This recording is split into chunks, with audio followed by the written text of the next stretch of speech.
Hello once again, isang mapagpalang araw sa inyo.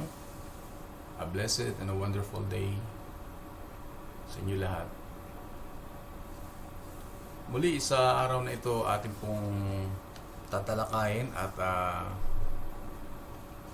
patuloy nating pag-aaralan ang ating pong 21-day series, which is entitled Born in God's Family.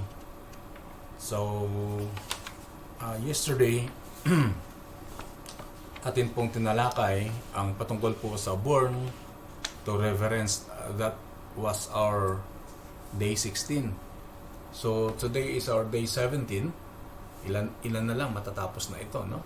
Sa lahat ng mga sumusubaybay, naway nasubaybayan ninyo mula nung day 1 ang katuruan na ito. At today, we're going to discuss about born for the ways of God. Yung kalooban naman ng Diyos ang ating pag-aaralan ngayon. Ways of God, no? In Deuteronomy chapter 10 verse 12, bago pa pala ang lahat, binabati ko ang lahat na naway kayo sa mabuting kamay ng ating Panginoon sa mga oras na ito. Naway lahat ay walang dinadanas na problema o sakit man o anumang klase ng karamdaman sa ating buhay ngayon. Ako'y naniniwala ng pagmamahal ng ating Panginoon ay patuloy na ninyo nakakamtan sa pang-araw-araw nating pamumuhay. Sa pamamagitan ng inyong pakikinig ng kanyang banal na salita at pag-aaral ng kanyang salita, ay dito natin mararamdaman ang tunay na pagmamahal ng ating Diyos. Kapayapaan ang idinudulot po nito sa atin. So again, Deuteronomy chapter 10 verse 12 says, "And now, O Israel, what does the Lord your God ask of you but to fear the Lord your God and to walk in all His ways?" Many peoples will come and say, "Come, let us go up to the mountain of the Lord, to the house of the God of Jacob. He will teach us His ways, so that we may walk in His path." Isaiah chapter 2 verse 3. Isaiah chapter 2 verse 3 again. Many peoples will come and say, "Come, let us go up to the mountain of the Lord, to the house of the God of Jacob. He will teach us His ways, so that we may walk in His paths." So, to walk with God meaning is to walk in His ways. To walk as God would walk. The ways of God are higher than the ways of man, says in Isaiah chapter 55 verse 9. The ways of God are higher than the ways of man. Isaiah 55 verse 9. But God has given us His Spirit to reveal His ways. 1 Corinthians chapter 2 verses 9 to 10. Kaya natin naintindihan ang salita ng Diyos dahil sa pamamagitan ng banal na Espiritu na Kanyang ipinagkaloob sa atin. Ito yung ating tinanggap nung tinanggap natin ang ating Panginoong Hesus bilang sarili nating Diyos at tagapagligtas. Ngunit kung wala ang banal na Espiritu sa atin, at kung hindi natin tinanggap ang Panginoong Hesus bilang sarili nating Diyos at tagapagligtas, mga kapatid, hindi po nag-work out ang banal na Espiritu sa buhay natin. Hindi po siya gagalaw.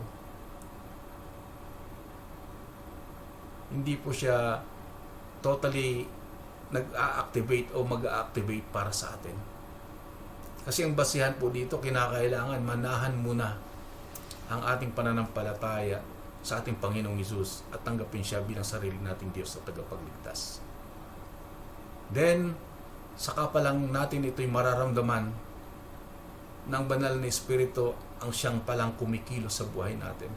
Kaya napakaraming Kristiyano minsan na hindi nila naintindihan ang salita ng Diyos. Nagtatalo-talo sila dahil hindi yun ang banal na Espiritu ang nasa sa kanila.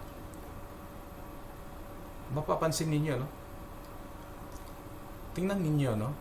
Kapag nasa sa inyo na ang banal na Espiritu, ang kapangyarihan ng Diyos ay nasa sa inyo na. Bakit naiintindihan ng taong na nasa kanya ang banal na Espiritu ng Diyos? Mga kapatid, ang salita ng Diyos ay siya mismo.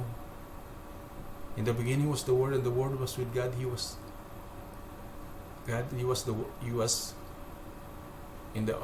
the beginning was the Word, and the Word was with God. He was with God in the beginning.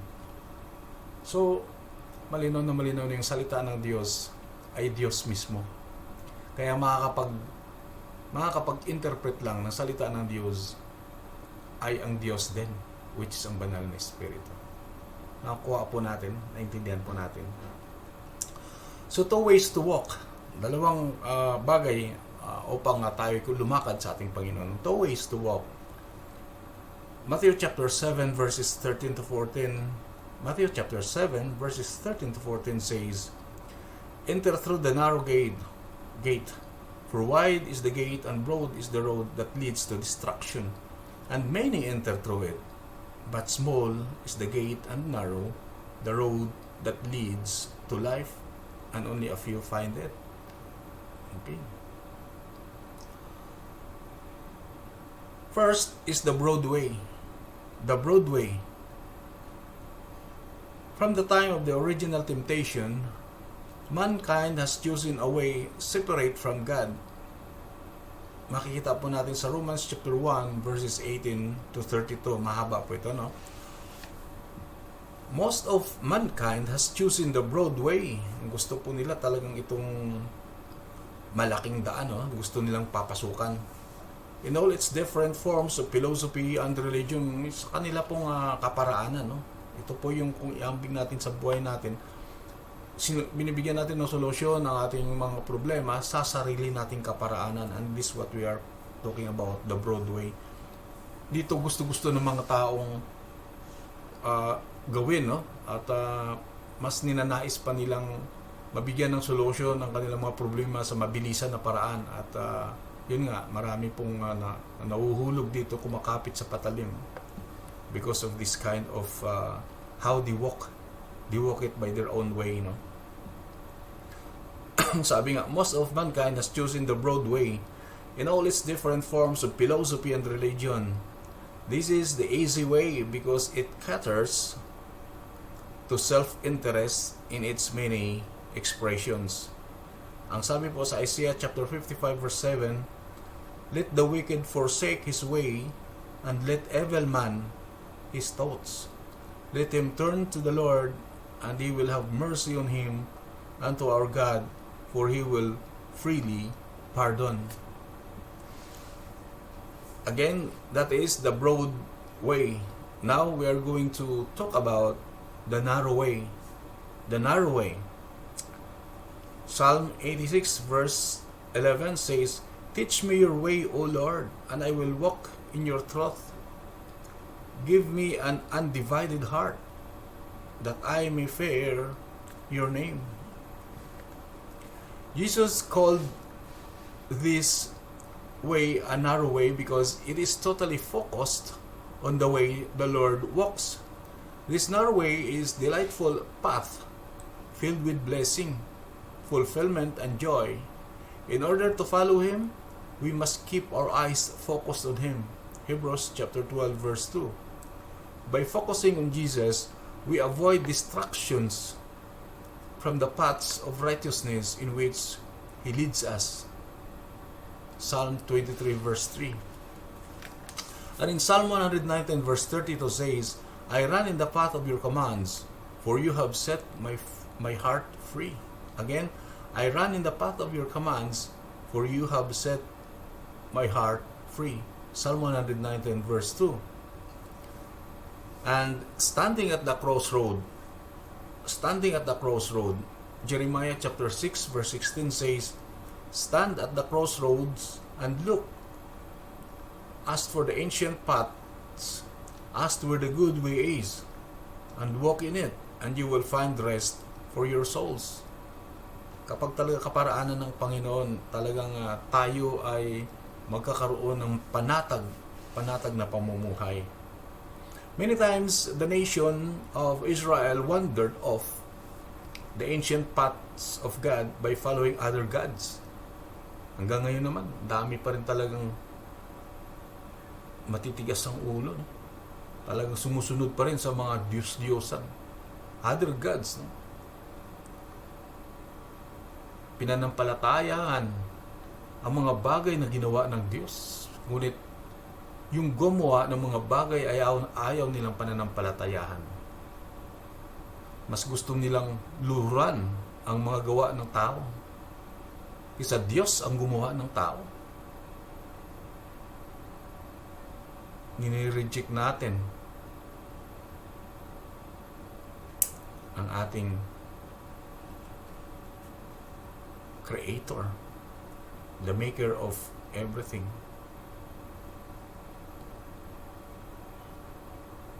Jeremiah chapter 18 verse 15.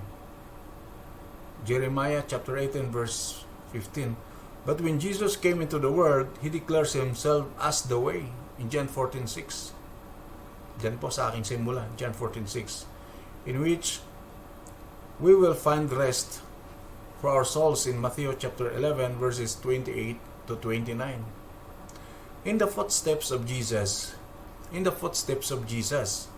God has simplified the Christian life so that even a child can believe and obey.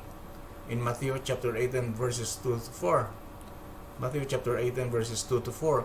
The ways of God cannot be learned in a classroom. The ways of God cannot learn in the classroom.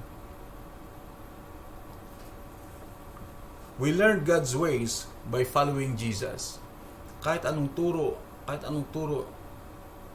sa tao, actually, hindi lang sa classroom, kahit anong turo sa tao kung yung lumalabas sa kanyang panguugali ay pansarili at yung kanyang iniisip ay tama siya palagi at ayaw niya pakinggan itong salita ng ating Panginoon,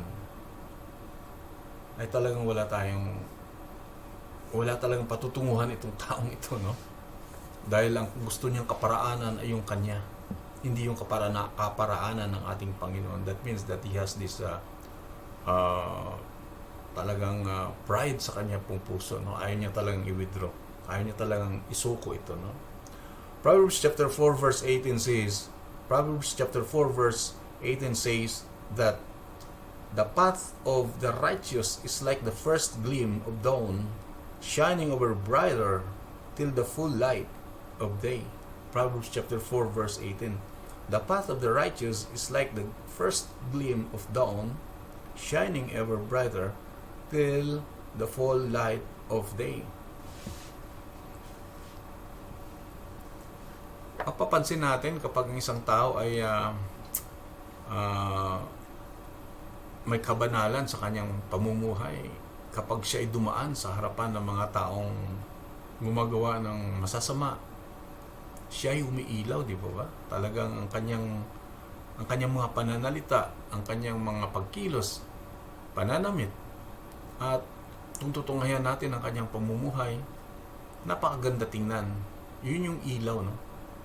Yun yung ilaw na ipinagkaloob ng Panginoon sa atin. Ang kapangyarihan na pinagkaloob niya sa atin upang tayo ay maging silbing ilaw at asin dito po sa lupa, para tayo po ay magiging ehemplo ng mga taong hindi pa po nakakakilala sa Kanya. So, kailangan po tayong lumakad ayon po sa Kanyang kalooban, hindi po yung sa sarili nating kalooban. So again, born for the ways of God, tayo po ay pinanganak at isiningil lang sa kaparaanan ng ating Panginoon at sa Kanyang wangis. Kaya huwag po natin baguhin ang ninanais ng Panginoon para sa buhay natin. Ang ninanais lamang ng Panginoon sa buhay natin ay magkaroon tayo ng buhay na maayos, buhay na mapayapa, buhay na masagana, at buhay na walang hanggan after dito po sa ating mundong ginagalawan. Napakaganda po ng layunin ng Panginoon sa atin. Kaya huwag po nating sirain.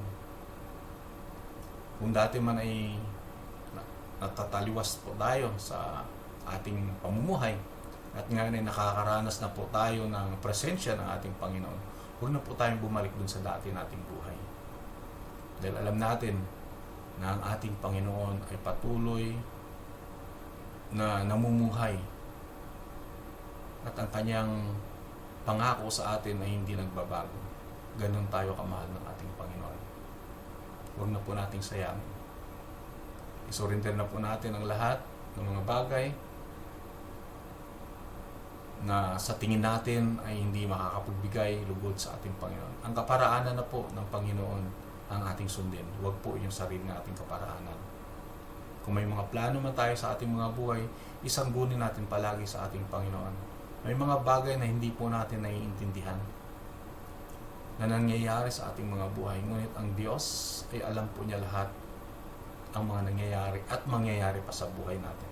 At kapag siya ang ating inuna, siya ang ating sununod, mga kaibigan, mga kapatid, mga ka-crusaders, mga missionaries, makikita po ninyo, lagi tayong panalo.